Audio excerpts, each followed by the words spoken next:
सो hey guys, कैसे हो आप सभी लोग। Welcome back to my channel एजी अनाय मांगा। गाइस, आज मैं एक्सप्लेन करने जा रहा हूँ बुक ऑफ एस्पर के एपिसोड नंबर 504 को, जो कि काफी ज्यादा अमेजिंग होने वाला है। इसलिए पहले ही वीडियो को लाइक शेयर कमेंट सब कुछ कर डालना। और बाकी जिन लोगों ने भी अभी तक इसके पिछले एपिसोड को नहीं देखा है तो मैंने उस एपिसोड का लिंक इस वीडियो के नीचे डिस्क्रिप्शन में दे दिया है, आप लोग जाकर के पहले उस एपिसोड को देख लीजिए। बाकी तो जिन्होंने ऑलरेडी देख रखा है तो उनके लिए शुरू करते हैं हमारा आज का ये वाला एपिसोड। तो अब इस एपिसोड की स्टार्टिंग में हमें सेकंड एल्डर को दिखाया जाता है, जो कि ज़ूफेन के ऊपर काफी ज्यादा गुस्सा होते हुए उसे चिल्ला करके कहते हैं कि तुमने आज जो कुछ भी किया है उसके लिए मैं तुम्हारे हाथ पैर तोड़ करके तुम्हें तड़पा तड़पा के मार डालूंगा। तो सेकंड एल्डर की ये बात सुन करके तो ज़ूफेन भी हल्के से स्माइल करते हुए उनसे कहता है कि फिर तो ये बेटर रहेगा कि अब मुझे भी तुम्हारे सामने झुक करके तुमसे माफी मांगने की कोई जरूरत नहीं है। तभी अगले ही पल सेकंड एल्डर गुस्से में ज़ूफेन को ऊपर अटैक करते हुए कहते हैं कि तुम कमीने फ्यूरियस बास्टर्ड, आज तुम मेरे हाथों अभी के अभी यहीं पर मार जाओगे। इधर ज़ूफेन को तो सेकंड एल्डर की धमकियों से घंटा भी कोई फर्क नहीं पड़ता। वो स्माइल करते हुए आराम से उनके सामने बिना हिले खड़ा होता है। तभी उन दोनों के बीच में वेनरेबल बाई आ जाते हैं और सेकंड एल्डर के अटैक को वहीं पे बीच में ब्लॉक कर देते हैं। साथ ही सेकंड एल्डर से कहते हैं कि लगता है कि तुम अपनी जगह को भूल रहे हो। तुम भूल रहे हो कि एक एल्डर होने के नाते कि अगर तुमने यहाँ पर किसी भी डिसाइपल को मारा तो सेक्ट के रूल्स के हिसाब से तुम्हें उसकी सजा भी दी जाएगी। तो सेकंड एल्डर उनके ऊपर चलाते हुए कहते हैं कि अभी तुम्हारी ग्रैंड डॉटर नहीं मरी है ना, इसलिए ऑफ कोर्स तुम्हें सबकी कोई परवाह नहीं है, इसलिए तुम मेरी सिचुएशन को नहीं समझ सकते। और आखिर तुम्हें क्या लगता है कि तुम इस कमीने बच्चे को कब तक बचा पाओगे, क्योंकि हमेशा के लिए तो तुम इसे डिफेंड करते नहीं रह पाओगे। तो तभी उन दोनों के बीच में ज़ूफेन इधर ताली बजाकर उन दोनों को शांत करता है। आगे आते हुए सेकंड एल्डर से कहता है कि आपने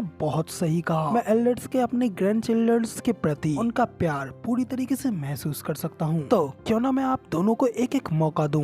हमारे सेक्ट के रूल्स के हिसाब से लोअर स्टेटस वाला पर्सन एक हायर स्टेटस वाले पर्सन के ऊपर अटैक कर सकता है, वो भी उसके होने वाले कॉन्सिक्वेंस से बिना डरे। और इन्हीं सेक्ट के रूल्स के दायरों में रहते हुए मैंने तुम दोनों के ग्रैंड चिल्ड्रंस को भी मार डाला, लेकिन अब चुनौती देने की बारी मेरी आपको है। इसलिए अगर आप बाद में भी मुझे टुकड़े टुकड़े करने में सफल हो भी गए तो भी कोई कुछ नहीं कहेगा। तो ज़ूफेन की ये बात सुनकर के तो दोनों ही एल्डर्स काफी ज्यादा हैरान हो गए होते हैं। सेकंड एल्डर तो जल्दी से खुश होते हुए कहते हैं कि बहुत अच्छे, अभी के अभी तुम्हारे इस चैलेंज को एक्सेप्ट करता हूँ। ये सुनकर तो ज़ूफेन भी स्माइल करते हुए कहता है कि ये तो बहुत अच्छा है, क्यों ना आप दोनों ही एक साथ आ जाएं। दूसरी ओर ज़ूफेन की ये बात सुनकर तो वेनेबल सी भी हैरान होते उससे कहते हैं कि ज़ूफेन आखिर तुम ये सब क्या कर रहे हो। ज़ूफेन कहता है कि इन बेचारे एल्डरों ने अभी अभी अपने परिवार के लोगों को खोया है, तो कम से कम मैं उनकी बदला लेने की उम्मीद को तो जगा ही रख ही सकता हूँ। तो ये सुनकर तो दूसरी ओर वेनेबल की भी चिल्लाते हुए कहते हैं कि तुम उन लोगों को एक होप, एक उम्मीद नहीं दे रहे हो बल्कि अपनी लाइफ भी दे रहे हो। ज़ूफेन कहता है कि नहीं नहीं ये सब ठीक है। इसके बाद फिर ज़ूफेन वहाँ पे खड़े सभी लोगों से कहता है कि इसके अलावा यहाँ पे मौजूद हर कोई आज यहाँ पे मेरी ईमानदारी और दयालुता की पुष्टि कर सकता है, और ये सब इस बात के ऊपर निर्भर करता है कि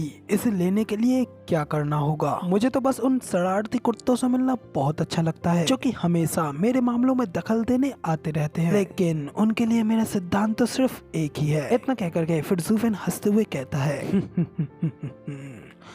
पहले उनकी उम्मीदें बढ़ाओ और फिर कुचल डालो। इनकी ये बात सुनकर तो सभी लोग एकदम शॉक हो गए होते हैं। फिर उन लोगों की फाइट लड़ने की जगह बनाने के लिए वहाँ से दूर दूर हटने लगते हैं। जबकि दूसरी ओर सेकंड एल्डर सेवंथ एल्डर से कहते हैं, सेवंथ एल्डर क्या मैं अकेले ही इससे आपकी ग्रैंड डॉटर का भी बदला ले लूं, क्योंकि यहाँ पे आपके जुड़ जाने से उससे उसको और भी ज्यादा क्रेडिट मिलेगा। तो सेकंड एल्डर की ये बात सुनने के बाद तो सेवंथ एल्डर भी कुछ देर के लिए सोचने के लिए वहाँ पे खामोश खड़े रहते हैं। फिर गुस्से में अपने दांत पीसते हुए सेकंड एल्डर से कहते हैं कि तो ठीक है, फिर अब मैं सेकंड एल्डर से बस इतना ही कहना चाहूंगा कि उस लड़के का कुछ अच्छी तरीके से ध्यान रखना। तो सेकंड एल्डर भी खुश होते हुए कहते हैं कि इसमें कोई प्रॉब्लम नहीं है। वो अपने ग्रैंडसन चाई फेंग को याद करते हैं और कहते हैं फेंगर अब मैं तुम्हारा इससे बदला लेने जा रहा हूँ। करके सेकंड एल्डर अपने हाथ के पंजों को आग की लपटों में कवर कर लेते हैं। ज़ूफेन के ऊपर वहीं से एक फायर सोल अटैक करते हैं, जिससे कि एक आग का गोला ज़ूफेन के ऊपर अटैक करने के लिए उसकी ओर आगे बढ़ता है। जो देख करके वेनरेबल भाई भी ज़ूफेन के लिए परेशान होते हुए कहते हैं ये एक इथेरियल स्टेज एक्सपर्ट का अटैक है कि कोई भी युआन की आई या फिर बॉडी उसका सामना नहीं कर सकती है। वेनरेबल भाई के इतना कहते ही दूसरी ओर ज़ूफेन तो सिर्फ अपना एक हाथ मार करके उस अटैक को वहीं पे डिस्ट्रॉय कर देता है, और उस अटैक से उसे घंटा कोई फर्क नहीं पड़ता। ये देख करके तो सेकंड एल्डर एकदम पूरी तरीके से शॉक हो गए होते हैं और गुस्से में सिर्फ अपने दांत पीस करके जूफेन को ही देखते रह जाते हैं कि वेनेबल की और वेनेबल भाई का मुंह भी शॉक के मारे खुला का खुला रह जाता है। तो वो हैरानगी में कहते हैं कि उसने सचमुच में उस अटैक को ब्लॉक कर दिया, मगर आखिर ऐसा कैसे हो सकता है, वो तो सिर्फ अभी अभी एक रेडनेस स्टेज का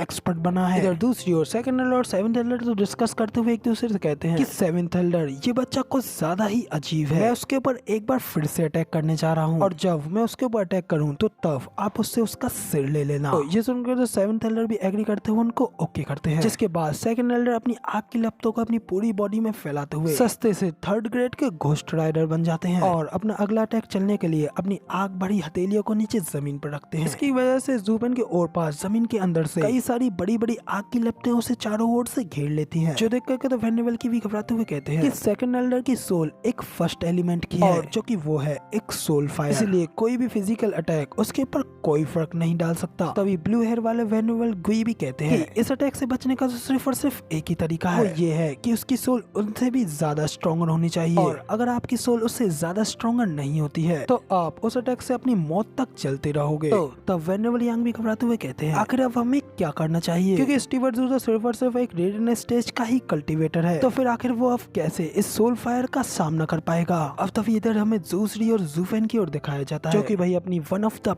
बेस्ट स्किल अपनी आई ऑफ द वॉइड का इस्तेमाल करता है, वो भी divine eyes of the void की फोर्थ स्टेज डोमेन एक्सपेंशन, ये नाम मैंने खुद रखा है। तो जैसे ही जूफेन अपनी divine eyes of the void की फोर्थ स्टेज का यूज करता है, जूफेन के और पास उसकी डोमेन खुल जाती है, जिसके के अंदर उसकी मर्जी के अलावा कोई भी एंटर नहीं कर सकता, इसलिए उस फायर को ही उल्टा बैकलेस हो जाता है, क्योंकि वो सेकंड एल्डर का एक सोल अटैक होता है, जो कि अब खुद ही उल्टा डिस्ट्रॉय हो चुका है, इसलिए उससे सेकंड एल्डर को भी एक जोरदार बैकलेस होता है, जिस वजह से वो भी घायल होते हुए अपने मुंह से खून खांसने लगते हैं और गुस्से में अपने दांत पीसते हुए अपने मन में कहते हैं आखिर ये बच्चा ऐसे कैसे कर सकता है, ये लड़का तो सच में एक मॉन्स्टर है। और अब मुझे समझ में आया कि इसमें कोई शक नहीं है कि उस बच्चे ने हम दोनों एल्डर्स को एक साथ चुनौती देने का साहस किया, तो क्या ये हो सकता है कि उसका ये सब करने का मेन पर्पस तो बस यही था। सचमुच ये मॉन्स्टर बेहद ही ज्यादा खतरनाक है। जूफेन तो आराम से वहाँ पे खड़ा स्माइल कर रहा होता है, यही पल एक झटके में वो वहाँ से गायब हो जाता है, सीधा सेवंथ एल्डर के सामने अपेयर होता है और उनके ऊपर अपना एक जोरदार अटैक करने के लिए आगे बढ़ता है। देख करके तो सेकंड एल्डर भी काफी ज्यादा घबरा गए होते हैं और चिल्लाते हुए जूफेन से कहते हैं कि बास्टर्ड। तभी अचानक से उन्हें एक और जोरदार झटका लगता है, वो काफी ज्यादा हैरान हो गए होते हैं। अब उन्हें उनके सामने उनकी मौत, बड़ा सा सोल से बना पर्पल गोल्ड ड्रैगन, जो कि उनकी सोल पावर से भी कहीं गुना ज्यादा खतरनाक होता है, के सामने वो खुद को बहुत ही ज्यादा छोटा पाते हैं, इसलिए वो शौक के मारे घबराते हुए अपने मन में कहते हैं